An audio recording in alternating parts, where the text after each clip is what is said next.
Hey guys, welcome back to STA Farms. So we thought we'd do a little something different on today's video, and we've decided to bring you along with us when we do our afternoon chores up here at the house.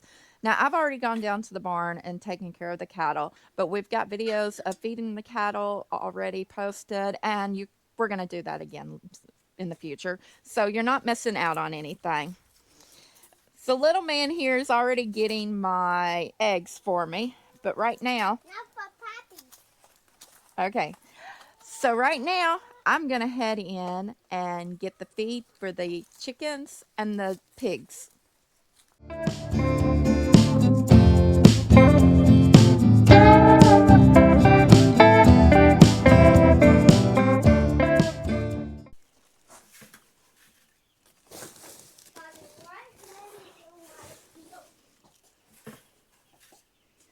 All right, guys, so we basically feed the pigs and the chickens the same thing. It's 16% protein hog feed. The chickens, we've been feeding it for several years, many years, and they do great on it. So we've got the same things. So what I do is I will bring just this scoop out here and I'll feed them, because I've noticed if I keep the feeders filled up, they just sit and eat and eat and eat until they run out. But this kind of monitors how much they eat each day, and they're not overgorging themselves. I don't usually get in here to feed them. I feed over the thing, but it looks like their water bowl is empty and it's gotten scooted down. So I'm going to have to get in here and move it out of the way to give them their feed, and then I'll fill up the water. So you can see how much it's dried up. 2 weeks ago we had the flood where we got over 12 inches of rain in 4 or 5 days, and this thing was a swamp during that time, but it's really dried up now, which is good. Come on, pig. Come on, pig.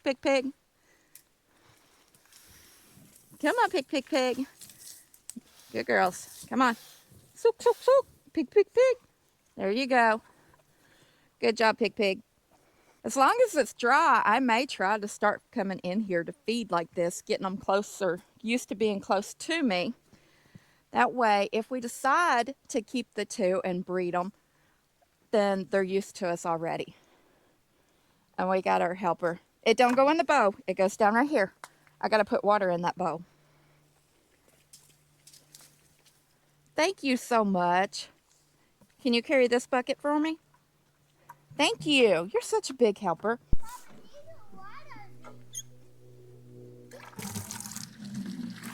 Whew.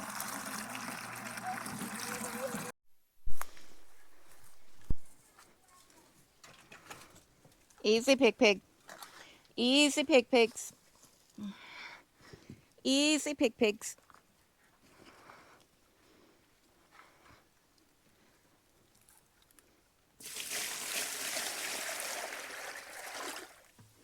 I'm going to get another bucket. Make sure they've got enough. You got it, or you need some help? You got it, okay. Good job. That's okay. They'll come back up and eat. Pour it in the bowl.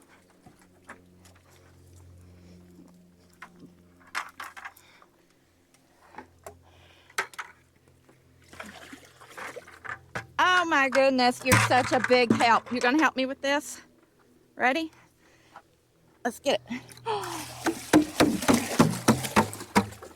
All right. Now they got enough water for a few days, don't they?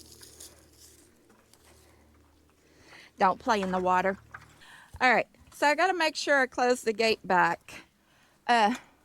Last week, we was working on the fence, and Aaron got in here, and on his way out, he forgot to close the gate, and I wasn't aware that it was open. And the next day, I come home to find pigs in my front yard rooting. So we don't want that happening again. So you saw me using buckets to give them water today. We do still plan to bring a barrel over to give them an automatic water, So if you're not subscribed, go ahead and subscribe to us, and you can see that in a future video.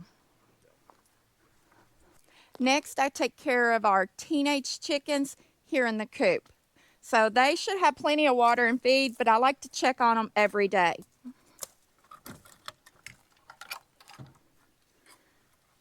Hey, chicks. Yep, their water is still half full and they've still got plenty of feed in here. I do like to push the feed down since it's gravity fed. It just helps it flow better.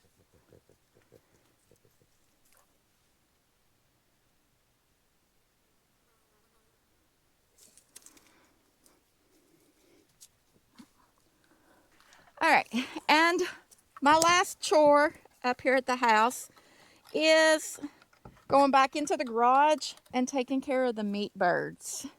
So come on. All right, so 2 weeks ago Thursday, we went and picked up our order of Cornish cross meat birds. Okay, so they look good. They do appear to be cold. It's a lot cooler than we was expecting it to be after last night's storms. So I'm gonna dip them in some water and let them have the light. So right now these birds are about 2 weeks old. We still have our buff Orpingtons in here. We wanted to leave them in and let them grow and feather out some more. We've had some pretty chilly nights, so we just haven't moved them out to the coop yet, but that will be probably this weekend chore. But right now we're just feeding the birds out, and we're working on a hoop coop project to move them into whenever they're ready.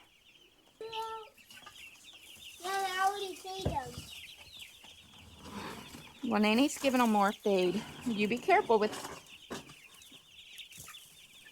Okay. Good job. They'll eat it. So meat birds, they're designed to basically eat and drink and grow. Eat, drink, poop, and grow. So last weekend, we went from using a gallon waterer to ended up using, I think this is a 3-gallon waterer, because they were going through more than 1 gallon a day. And with our work schedule, it was difficult to keep it filled up, and we wanted to make sure that they had plenty to drink. So we switched it out with the bigger water. And we've only had to fill it up once since we put it in here. All right, so the chickens, or the baby chicks here, the Cornish cross meat birds, are about 2 weeks old. Our plan is in about another week or two, when they're feathered out and bigger, we're going to move them out to the hoop coop that we've already started on.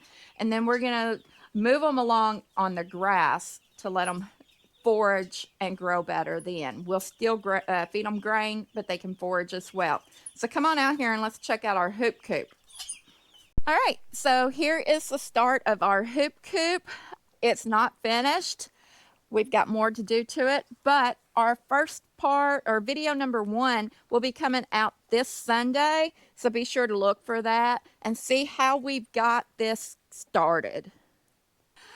All right, y'all, you get to come along on our feeding journey with us this afternoon. So we want to thank you. We ask you to hit that like button, hit the subscribe button, and we'll catch you on the next one. Bye.